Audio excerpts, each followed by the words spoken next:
Good evening and welcome to the episode 1 party for the Decameron Opera Coalition's Heroes.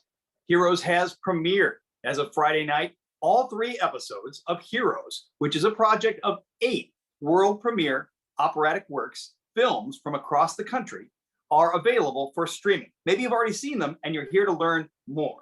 Maybe you haven't seen them yet, in which case you should go to decameronoperacoalition.org. $15 will buy you unlimited streams of those 3 episodes, all 3 episodes, until the end of the year. It's one big work featuring 8 world premiere operatic films, but it's split into 3 bite-sized chunks so you can walk away, come back. And tonight we are celebrating episode 1, which features works by Opera in the Heights, Unsung Activist, Resonance Works in Pittsburgh, who did Letter to Our Children, and Lyric Opera of the North in Duluth's The Place. My name is Matt Barrese. I'm a librettist and a co-founder of the Decameron Opera Coalition. With me tonight is my co-host, composer Peter Hilliard, also a co-founder. Together, we wrote the hero songs that frame these works in the piece. So if you watched episode 1, then you saw the work with marvelous guest star, American soprano Karen Slack, singing one of our art songs. And then you'll see the 3 operas by these companies. And they are here tonight. Let's say hey to everybody. Hello, hello, hello. We are so glad. We're so glad that you are here, and that we get to talk to the artists. And we have composers and librettists and all kinds of creative people here. And we'd love to just kind of get started by having you introduce yourselves. So maybe Aki, you could introduce the folks from Opera in the Heights who are with us tonight. Hi there. This is Aki Samora from Opera in the Heights in Houston, Texas. We produced together Unsung Activist by Steve Wallace, who wrote the music and the text and also starred in it as our lead tenor. He also mixed all of the audio, created the backing track, and I could keep going. In any case, Steve Wallace, our creator, and Abbas Padilla, our wonderful videographer, who is the founder and chief of Big A Productions, and so he and his team were the video crew for us, and can't wait to hear about all the stuff that he did to make this happen. Fantastic. Sarah, would you tell us about Lyric Opera of the North and who you've got here? Hi, we're here with Lyric Opera of the North. Our piece is called The Place, and I'm here with our librettist, Sandra Oyenloye, and our mezzo-soprano, Michaelia Bradbury. We are, just thrilled to be here. I've watched all of these chapters and can't wait to hear more about all of them. Me too. And last but not least, Resonance Works in Pittsburgh. Now, Maria is actually here, but she's behind the scenes, so she can't do the introductions. But we have Justine here. Maybe Justine, can I throw it to you? Can you tell us who's here? Okay. I feel like I know the least number of people here. I think that Jackie, so I'm the composer, Justine F. Chen. Jackie Goldfinger is the librettist, and Christopher Ash is the filmmaker, and Mary Tuominen is, I don't know what her title is, awesome film helper. Co-director. We're so happy to be here. Thank you. We are happy to have you here. That's excellent. Matt, you want to throw a question at this bunch?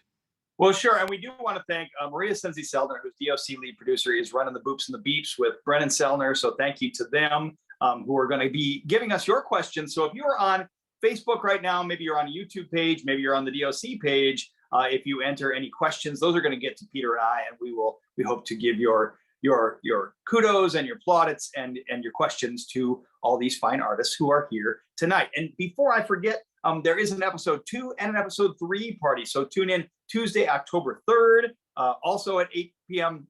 Eastern, 7 Central, as we celebrate Fargo Moorhead Opera and Chicago Fringe Opera. And then on Thursday, October 7th, we'll be celebrating episode 3 with Milwaukee Opera Theater and Bear Opera. So come on back for that.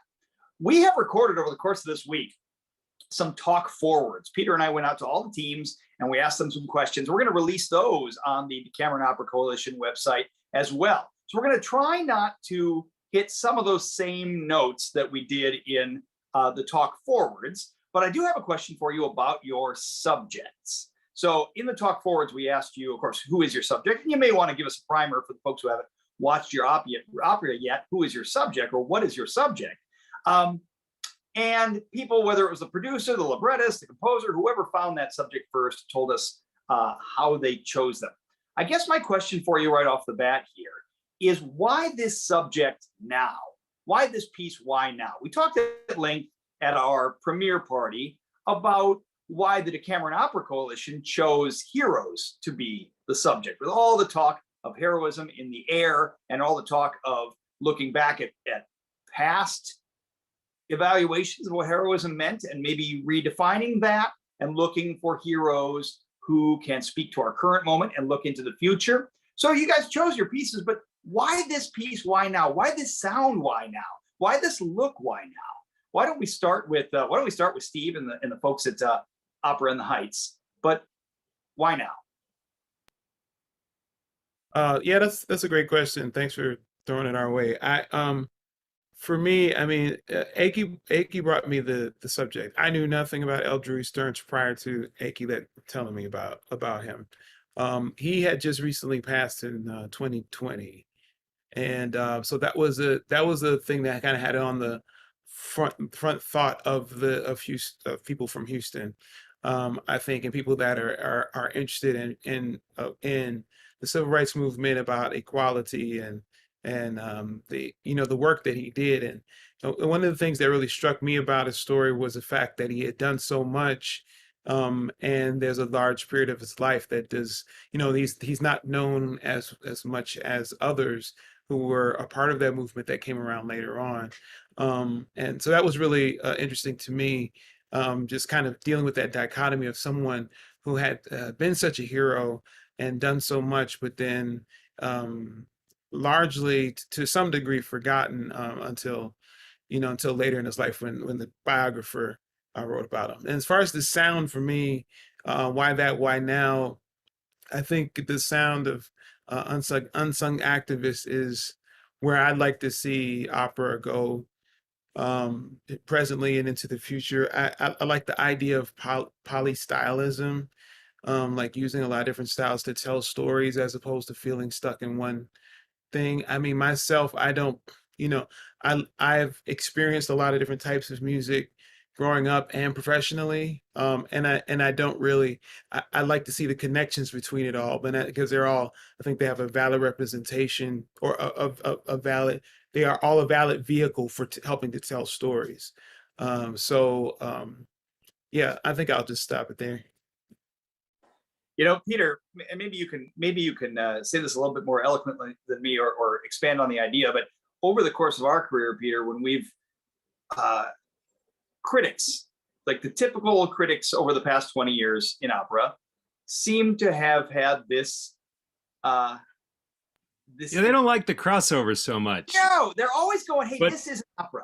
This is an opera. No. Let's do this." They're wrong, but they're wrong, and Steve is actually right. Like, right. I think we need to open it up to all kinds of musical thoughts, and that's kind of the way forward.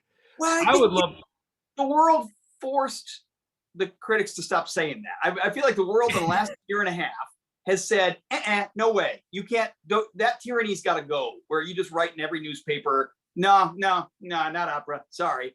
I think people are more open to the notion now of, how about we keep asking, is it opera now? How about now? How about now? How about now? And what I'm seeing across these projects is a bunch of folks like Steve saying, I'm putting this in. And I dare you to tell me it's not opera. I'm excited about it, but I think it's new, and I think it's subversive, the right word, but I think it's important. And I just hear it all over that particular score. And I'm fascinated by it. I'm fascinated with what it does to the industry and to all of our position in it. I got some follow-up questions for Steve and Justine, but I'm going to save them for later because I want that question that's still hanging out there to get answered. How about you other two companies? Why this subject? Why now? Sandra, you want to talk about it? Definitely. Sandra here. I am the librettist for The Place. And I based The Place off of three characters. Three characters across different generations. So I wanted to really focus on heroism in a different way. When, you know, the project was brought to me, I'm foremost a spoken word artist, right? So I dive in the world of spoken word poetry. And when it was brought to me, um, I was kind of given room to kind of imagine the heroes, right? And I thought about it for a while. And, you know, at the time I'd been working with this woman named Karen Nance, who was doing work on her grandmother, who was this Duluth native who did just a bunch of amazing things throughout her life. And throughout the project of working with Karen, I kept asking myself the question, like, why do we always wait, you know what I mean, to really uplift heroes, right? We wait till either they're gone or, you know, we wait till the end of their lives. And, you know, I wanted to tell a story of different types of heroes. So I focused on a young person, someone around middle age, and then, you know, someone who was older. And because Minnesota, right, we're in Duluth, Minnesota, has just been kind of on the forefront of, you know, a lot of the social justice and social change things that have happened since George Floyd in the, you know, in the last year or so, it just felt like it was a timely time to talk about heroes in the Black community. And kind of, I think that what made this the time to tell this story is, again, we focus on heroes after the fact, but also I think the place really tells a story of heroism at different stages, right? You know, that emerging into that moment, that waking up, that finding a cause, finding a reason, finding a purpose, to, you know, having the tools of finding the purpose, right? And using those tools in that platform to convey whatever messages you have, and then, you know, being able to pass that down, right, to the next generation. And, you know, the place is, I mean, it's filled with a lot of things. I tried to make it really authentic to the lived experiences of the individuals that I had interviewed. And yeah, that's kind of that's the story behind the characters in the place, and why I feel like that story, their story of heroism, is important in this time. You know, there's a common thread as you watch this evening, and you go from, you know, you can certainly see obviously the civil rights connections between Unsung Activists and the place, but there are some connections between all the pieces are about answering the call, right? So they're all about standing up and becoming a hero. Frequently, you don't want to. It wasn't your plan. Wasn't Eldrewy Stern's plan. Like, he found himself thrust to it in a situation where he said, I can't put up with this anymore. Somebody's got to do this. I'm going to start to organize. And we see that in the place as well. People who are like, this is burdensome. This is not how I would choose to live my life, but there's a calling here. As we move into Letter to Our Children, we also see that intergenerationality between the pieces, about passing on messages, passing on values, passing on duty. So we move to Resonance Works. Tell us why this subject now. Justine, would you like to begin? I would, but like, I already feel myself starting to cry, so you might have to jump in. It's been a really rough time for everyone, and for a long time I had wanted to honor my father. He passed in 2016. Oh my goodness, it's been so long. But I'd been wanting to honor him, and thinking about this time when people are doing extraordinary things just so, you know, these essential workers are taking care of everybody, and it's such a unsung, you know, traditionally unsung type of person. The people who take care of all the things that just make the day smooth for everybody. And certainly when this came up and all this terrible anti-Asian hate has been billowing up, I was so grateful that my father was not around, because I'm sure he would have been a victim of it. So I wanted to so there's this, I've been meaning to kind of honor him. Partially, one of my biggest worries, because he passed when my children were 2. He took care of them every day, pretty much since they came from the hospital. And my greatest fear is that they will forget him, because they were so little when he passed. And when I shared this story with Jackie, she had an analog in her life immediately, in her family. And when I told this to Maria, she had an analog of trying to remember, wanting to never forget some of these people who have helped them. And this is a lot, usually family, friends that are like family, the community coming to support us. And that's really what this story is talking about.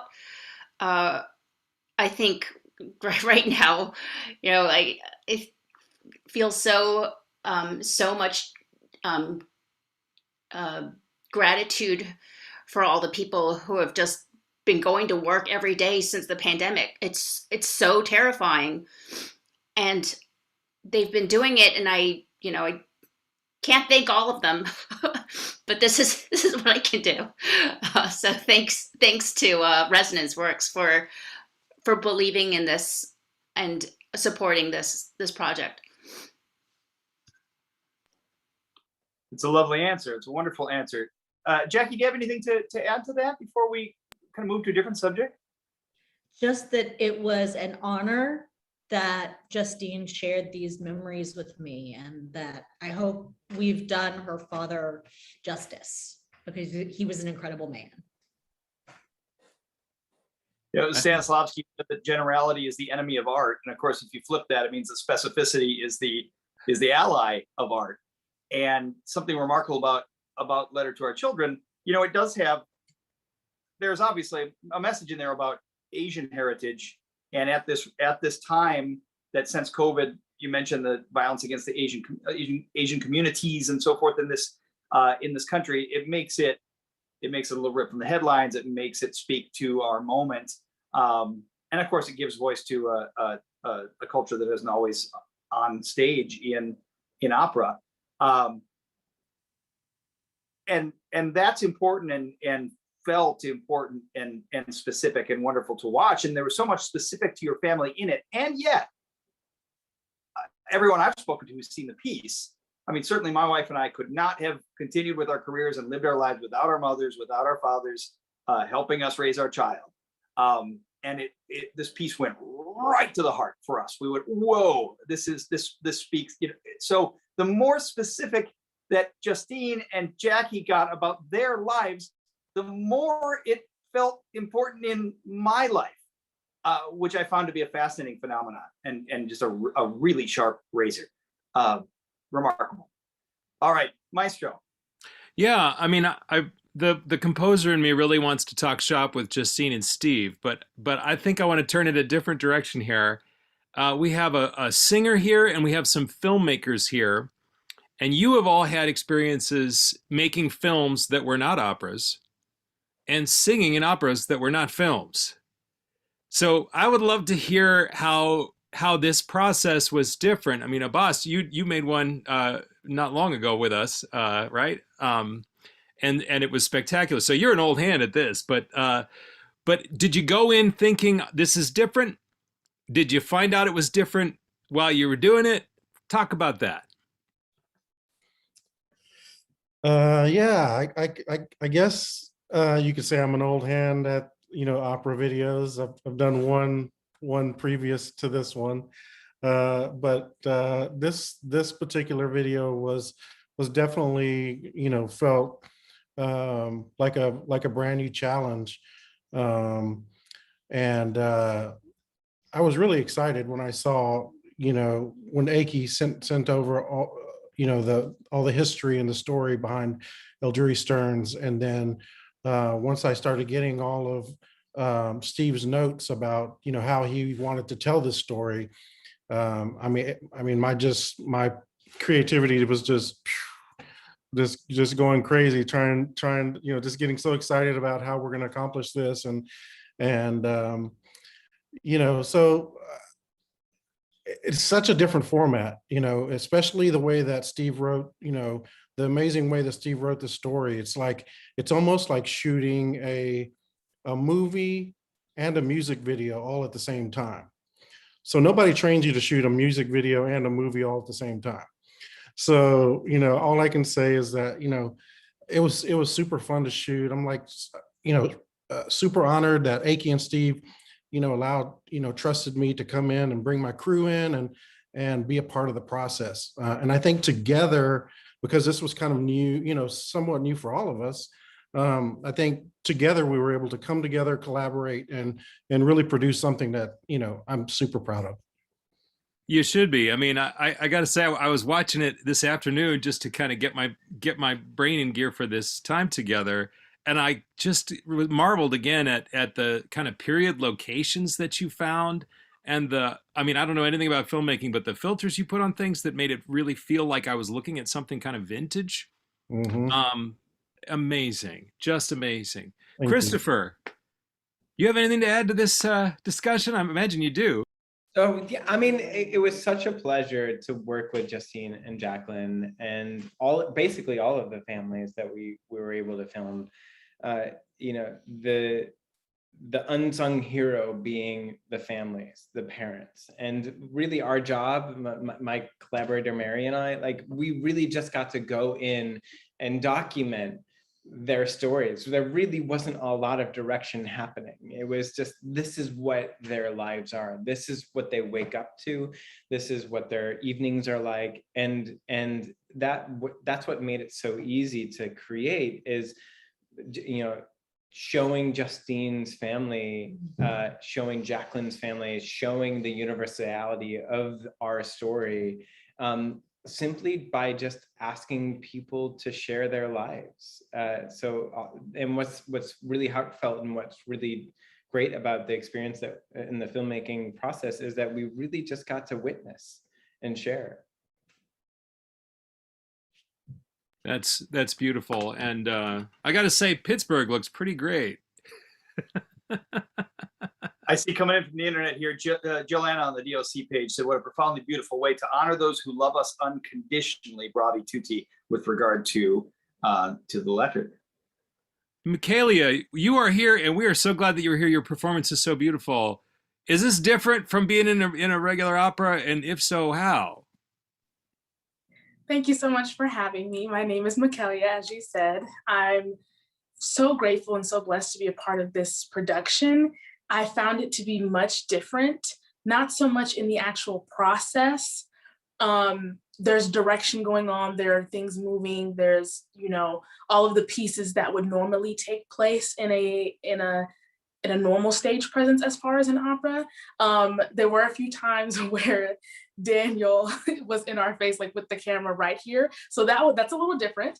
But I think what was truly most challenging for me is the thought of the fact that this is going to live on, and that it's not something that lives in one particular moment.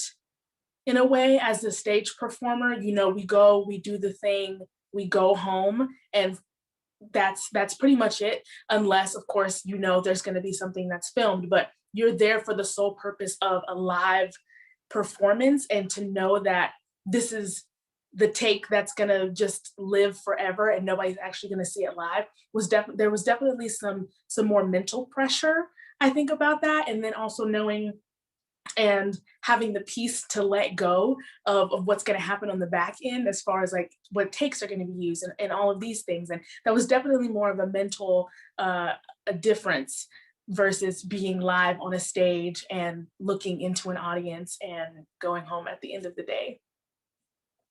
That's fascinating. You know, I'm going to get this wrong. Matt, you'll correct me. They say that the television is a writer's medium because there's so little time between writing the script and putting it on television, and that the stage is an actor's medium because eventually everybody else leaves and the actors can do whatever they want. I mean, don't tell them that, but it ultimately becomes their play. And the film is really a director's medium because they get to pick between all the cuts that they like best. And in a way, I mean, opera, I guess, has a conductor in the mix, right? But film really is flipping the sort of script that we normally have when we do opera. And yeah, that's fascinating.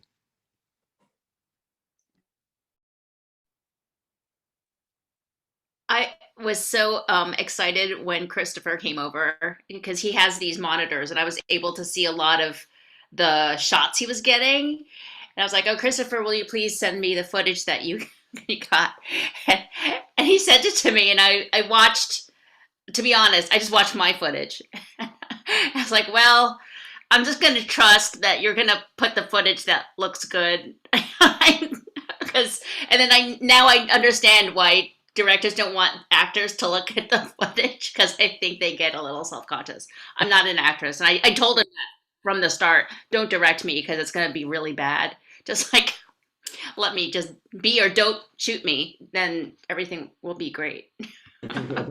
Well, and that's what was so fascinating is like we were shooting real people in real situations and real homes. Like so there was no advantage to directing. Like it would actually be taking away from the truth of the situation, of which this is what your life is like as a parent. This is the everyday heroism that you go through. I have a question for you about projections in the film. Whose idea was that? Because I at first I thought, wow, this is kind of an amazing visual image, but then it sort of struck me as a metaphor. How did that happen? Talk about that. I mean, it simply became, I mean, I do a lot of projection design, so it was really sort of old hat for me. But Justine shared this film that, do you want to talk about the film, Justine? Yeah. So when my twins turned 1, my husband, his gift to me was to take all 12 months of their life and shoot, like, I think maybe 2 minutes from each month, and he put it into a little film. And my father was losing his vision, and he watched it obsessively. I think he wanted to have it in his brain. And I shared that story with Christopher, and Christopher said, "Oh, can I see the video?" So that's the story behind the video that's projected on the walls. But it became so potent to understand that like our homes are filled with these memories. Our homes, like every wall, every surface, every photograph, like has those deeper layers of story. So to be able to take that truth of Justine's family and that truth of that story and put them into every part of their lives, like that just felt like a very obvious thing for me. Yeah, I got to say, like, hearing that story, that's astounding. And it's like it is so such a deep well that you were able to tap into there. And the funny thing is that I feel like even though I don't know that story watching the film, I can sense that the thing means something in that way. You know what I mean? It's funny how something that really means a lot to you, you don't have to make it totally explicit in the final product for it to resonate. Peter, I have to just remark on the fact that so much of this is so personal for the creators of these projects. And we're so used to opera being something that is so fictional or so distanced from our reality. And there's plenty to enjoy about a lot of that. But it's remarkable to me how deeply personal these projects are. And then, like Matt just said, they're personal for these creators. And then somehow with all that specificity, they are universal. So I hope there's more of this in our world. Well, I felt pretty fortunate to be a fly on the wall a couple times in your team's process, Sarah, which was it was a very different vibe than a lot of creative rooms that I've been in, and much less clinical. Perhaps because you're not just trying to, like, I don't know, knock out another Tosca. So like, what's which side does the sacristan come in from? What's how high is the wall? Boom, boom, boom. Here we go. And there was a lot of discussion about personal connection to the material. And I'd like to, and because it's this piece that has these three lenses in it, and three generations or people from three different places in their activism, conversing, and trying to figure out their place, because that piece is this sort of constantly undulating question of where are we and where are we headed, and that remarkable mix of a kind of a Twilight Zone, kind of a genre piece, but also a socio-political piece. So I'd love to hear from Michaela and Sandra how, like, what was the discussion? I mean, these projects went fast, so there wasn't time for infinite table work, of course. But like, what were the discussions like on the beach, in the room, in rehearsals, about where you and the people that you know fit into the picture of those three characters and their worlds?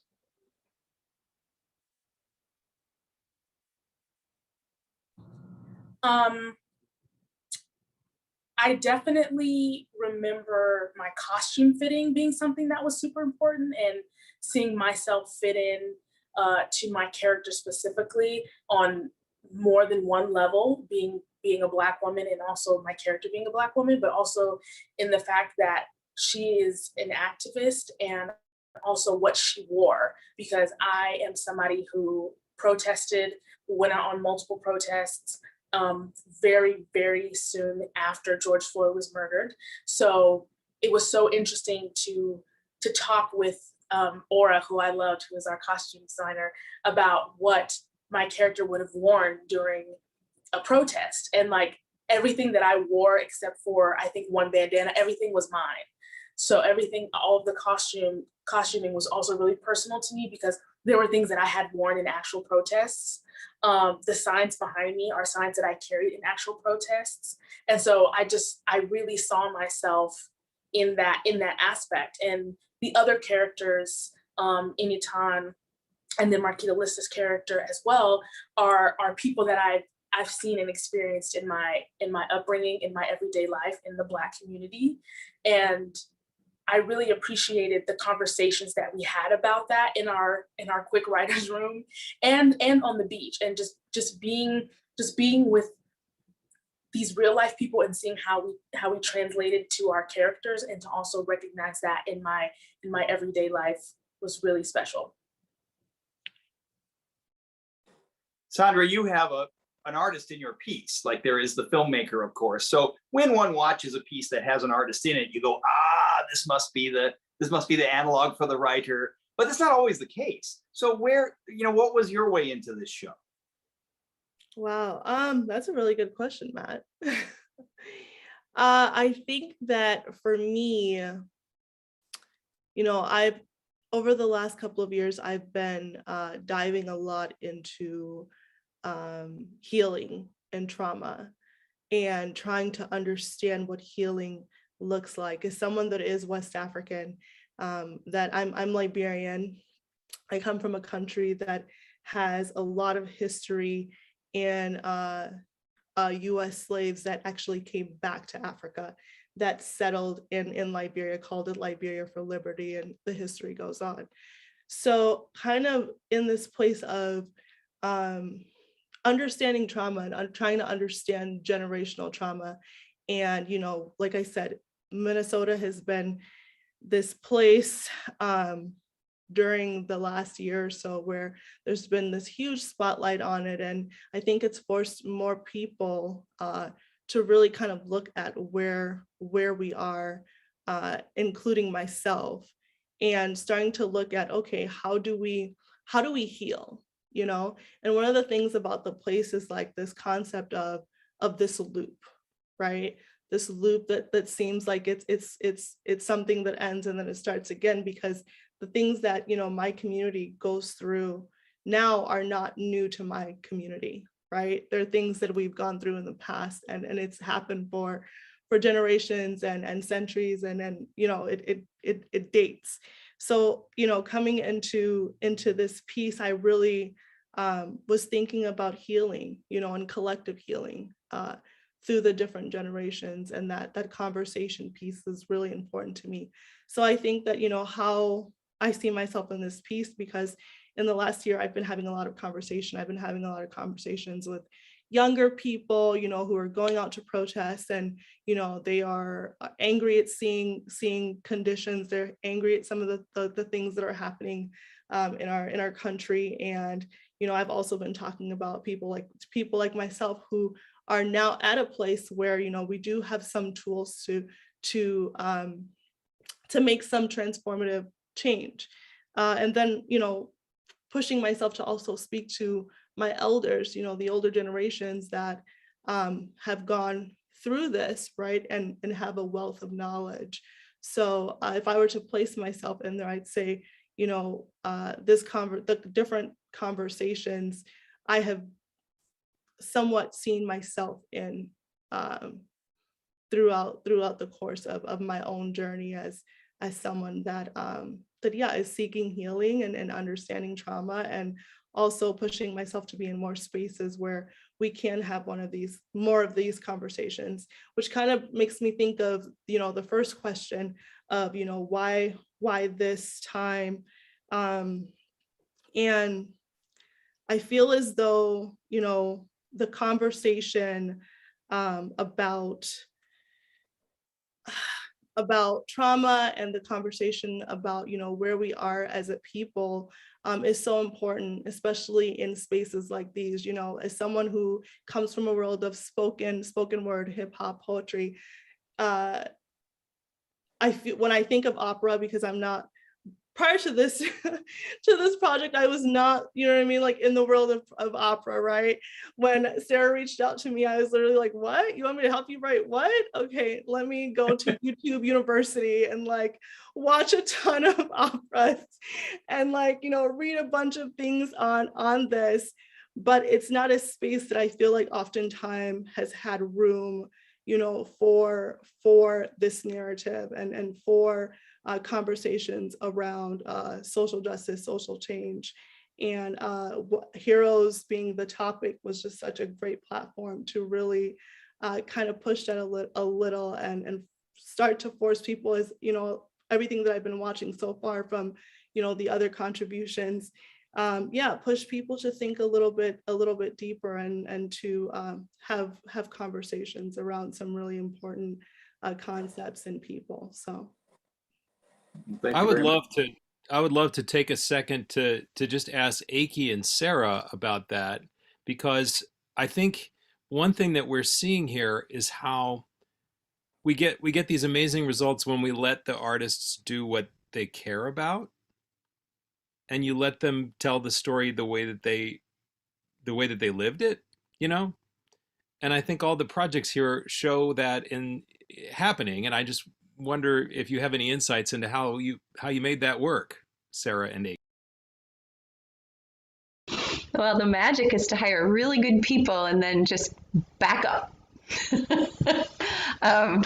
So each person who came to the project was so fantastic, and I just got to have the front row seat. I remember the conversation when Sandra and Maria Thompson Corley met, and it was just fireworks started going off. And then when you met with at least our director, the same thing, they just sort of went. And I mean, it was thrilling. I got goosebumps listening to these conversations. And I remember, I mean, when I called Mikelia, we talked about it, and I think you might have even had sort of a conflict here or there, and you said, but I so want to be a part of this. Like, how do we make this work? That was how each conversation was. This is something that I want to be a part of, and we will make this work. I mean, Marquita Lister said yes, and that was a really big deal.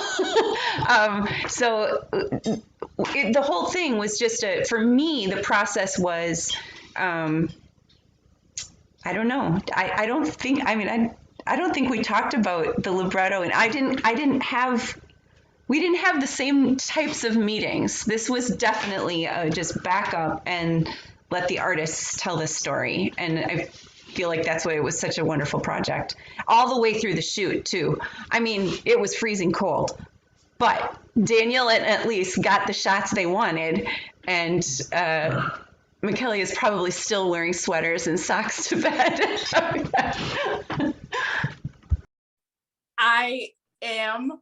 I live in Minnesota. Sarah lives in Minnesota, and so does Sandra. So the weather was completely different before we got to the place that we were shooting versus when we got there was completely different. So yes, challenging and special for all of us to be there braving the storm together. Just to share a story that's at the very beginning of the genesis of Unsung Activists was I initially had a very different approach to the piece where I wanted the piece to be driven by primary sources. I wanted to find transcripts from the interviews between Eldrewey Stearns and the historian who worked to recover his story. And what I found out over the course of too many months was that those archives are stored in a Galveston library, but they were never released by Eldrewey Stearns to have public access. And so it took me a long time to report that to Steve. And in the meantime, Steve had done his own research.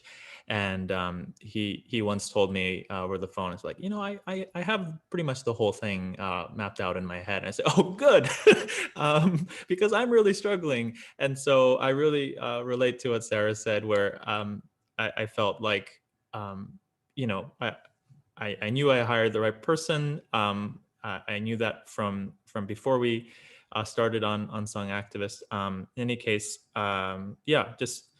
Steve had a lot of room almost by default because my research was going very slowly. Steve, if you want to expand on that, I would love it. Yeah, there's not a whole lot more I would say about it, except for the fact that I really, when we were talking about it, and I watched some of you had a couple of videos that you sent to me, and some articles and things like that. And when I got a sense of like understanding this sort of apexes in his life and the things that I feel like that hook somebody that's like watching something like this, what that hooked me that I really like about opera in general or storytelling, I really dug for those things. And then once I realized like sort of the trajectory of his life, I knew how I wanted to frame it within the 10-minute format and how I wanted to present it as far as within the film context. Because there's things you can do in film that you can't do on stage. It's different type of storytelling. And I think some of that came from like I worked on a R&B opera, called How King, while we're being controversial. But yeah, and we talk, just going through that process and really thinking about what the opera medium looks like on film. I had previously kind of been thought through it quite a bit. So, and other thing I wanted to say too, when we were talking earlier, was like I had the privilege of like kind of doing a lot of stuff in it, so like because like when you're the composer and then if I drew the storyboards too, so like when I'm writing a motif, it like I knew this motif means this, or I want this to feel this way, so I was able to communicate that stuff. I mean, thankfully both Aki and Abbas were we got to talk about it, and they liked some of my ideas, so it worked out. But yeah, I guess that's all I have to say now. Well, can I, because I've been meaning to ask you this, Steve. Yeah. There are several things in your score that I just absolutely love that jumped out at me.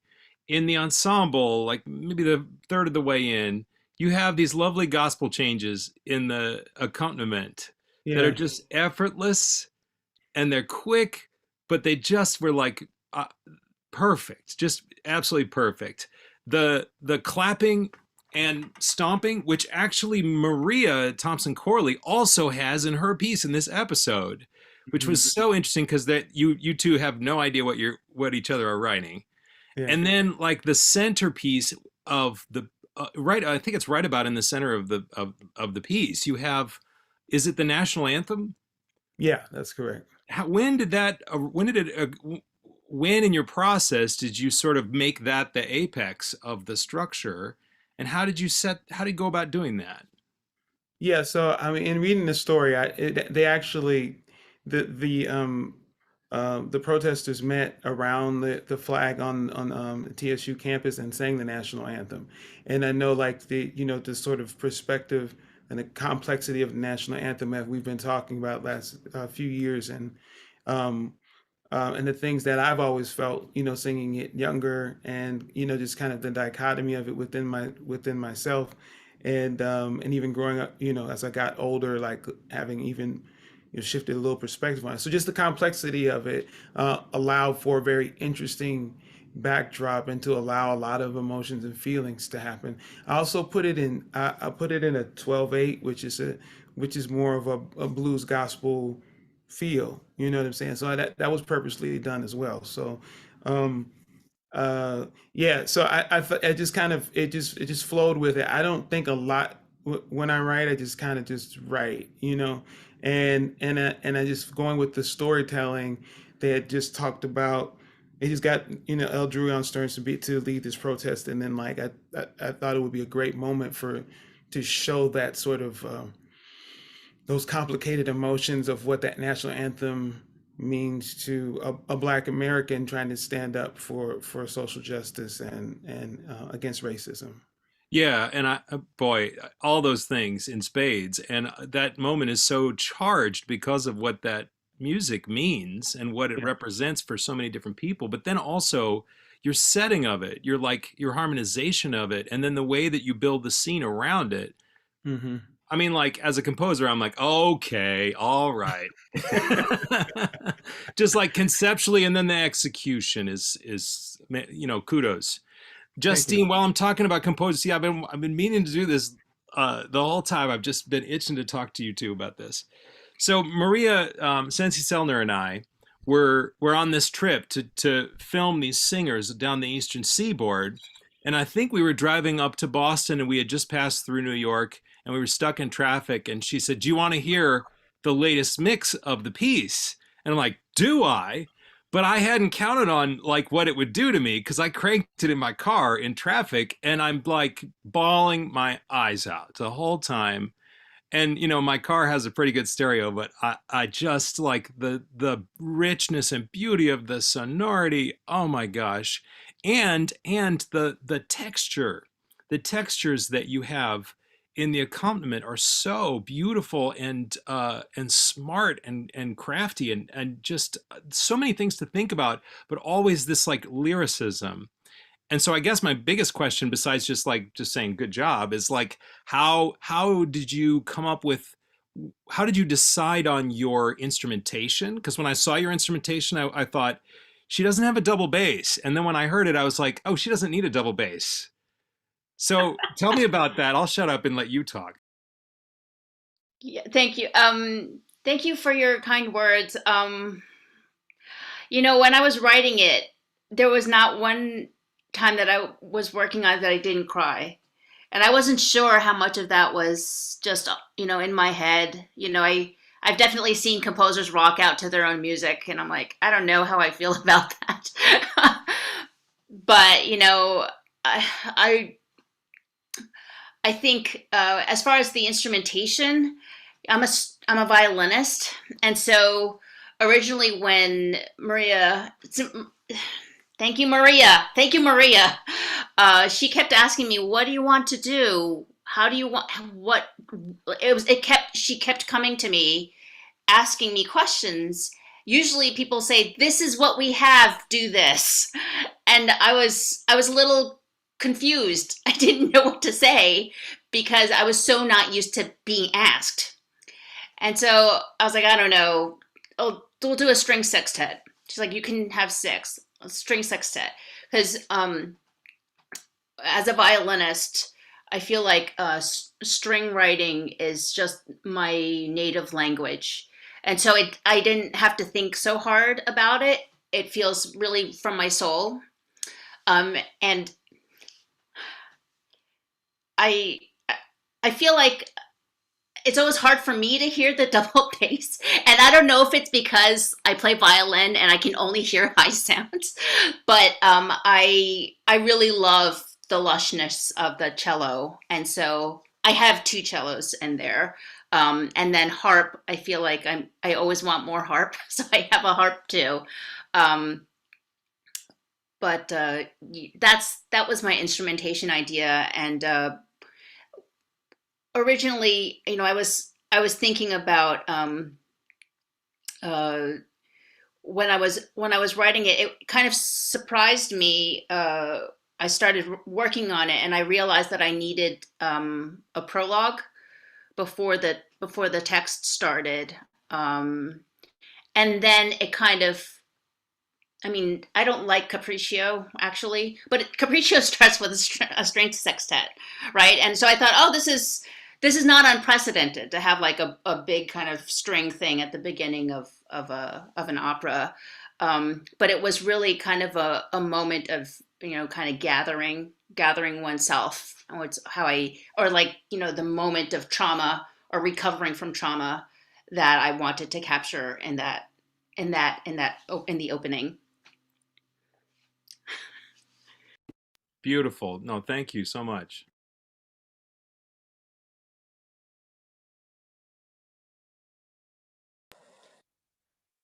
Well, I want to ask a question while we have a boss here, and Christopher as well. We've been talking a lot about place on all these calls, about sense of place. I mean, we've got a piece called "The Place." Place, whether it's the notion of home or literal homes in letter. Houston at a particular time, which is no easy feat, of course, Unsung Activist, and of course the place, which is this sort of cosmic purgatory, but also that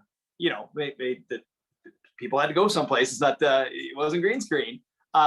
These pieces deal heavily with place. The composers have worked very hard to conjure a sense of place in the music, and then of course the directors had to make this in a place, literally a place, and speak to place. So can I ask you about how you made that happen? We'll start with the boss. Yeah, I would. This was so so interesting, and I mean, I really enjoyed the challenge. We were shooting, trying to accomplish, showing 3 different time periods, basically.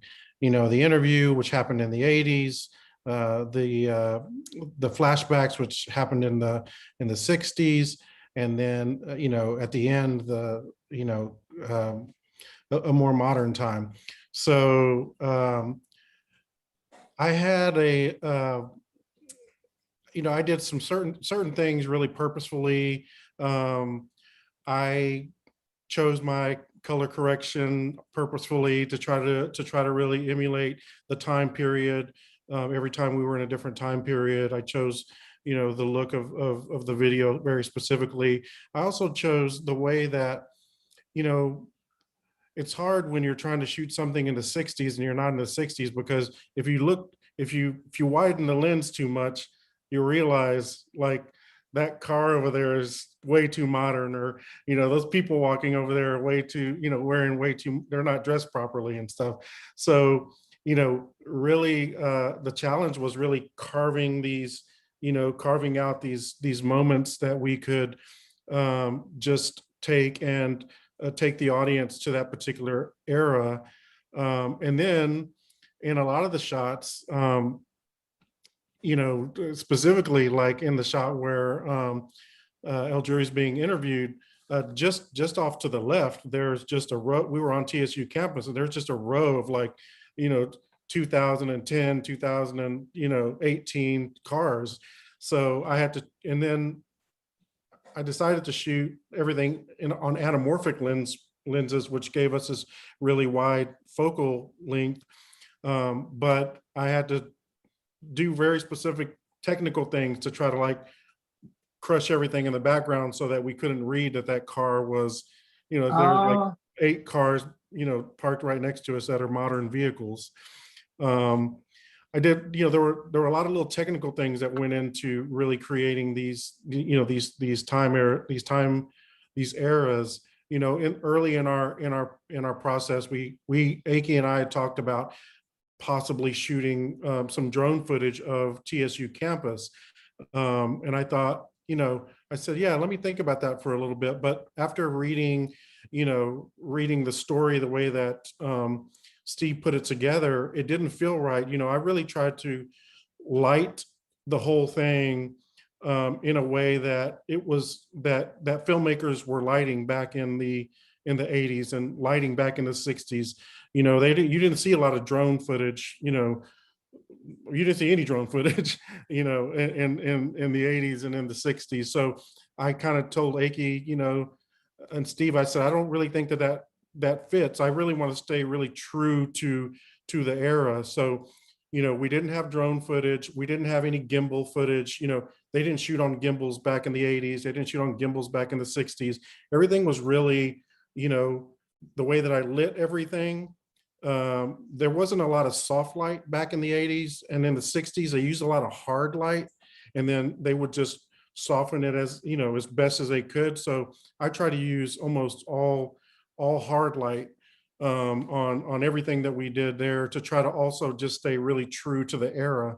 So those are some of the little details that I tried to bring to the piece to just make it feel as authentic as possible. So it was super fun, really playing with those techniques and really playing with, carving out those little moments in time.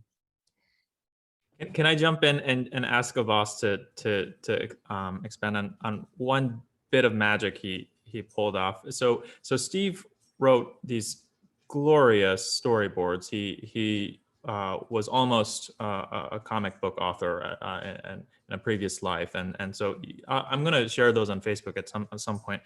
But in any case, in those storyboards originally there were 2 cars, 2 1950s cars, one El Drui's car and the other was this police car. And talk about, like Justine, you were saying, like normally you're used to being told by the producer, oh, this is what you got, make it work. And like I told the boss, yep, we're not gonna get 2 cars. Let's make it work with 1. And boss, could you tell us how you solved? Sure.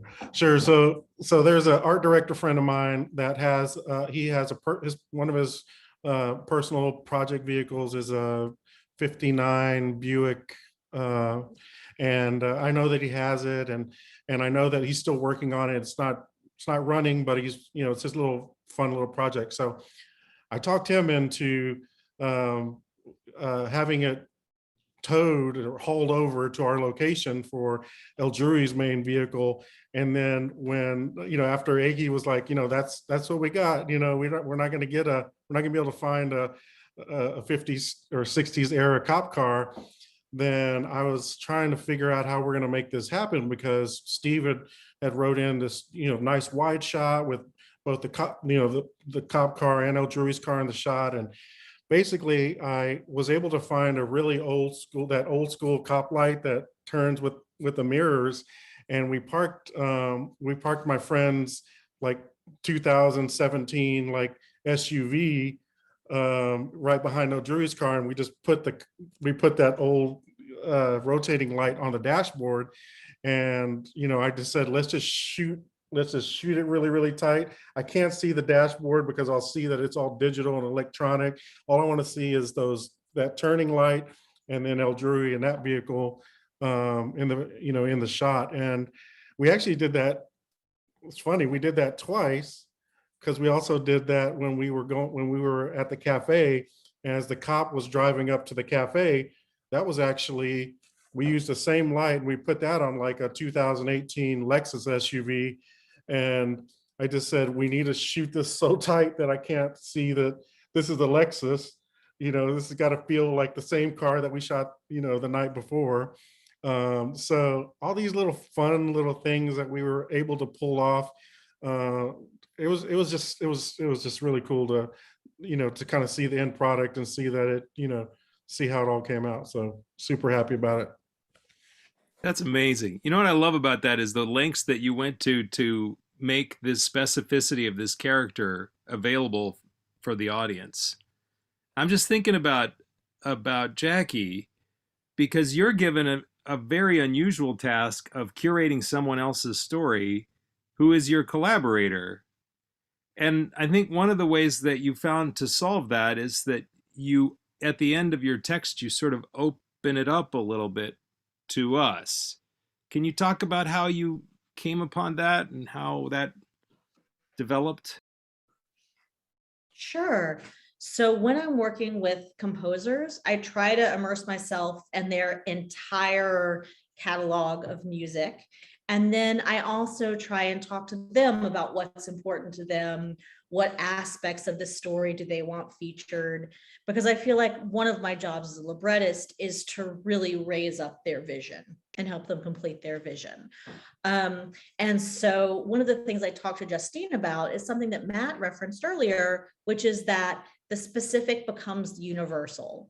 It's kind of odd when people hear that idea for the first time, but whether it's in playwriting or screenwriting or novel writing, the more specific you can be, the more universal your story becomes. So by being so specific in the beginning, we were able to work to the point where we could add a universal call to action at the end, which is that these people have been there for us, our villages have been there for us.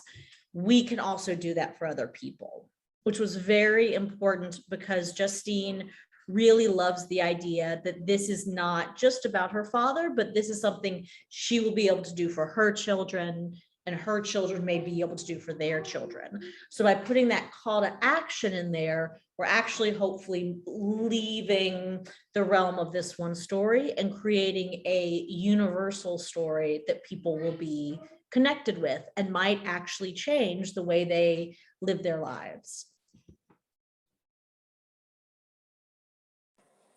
Well, that's wonderful. And while we're talking to your team, can we talk a little bit more about Place? Yeah, so, I mean, so Place was delightfully easy in some ways. Like we really did want to treat this documentary, and in fact, like up until the night before, we were going to be over at Jacqueline's house doing something completely different.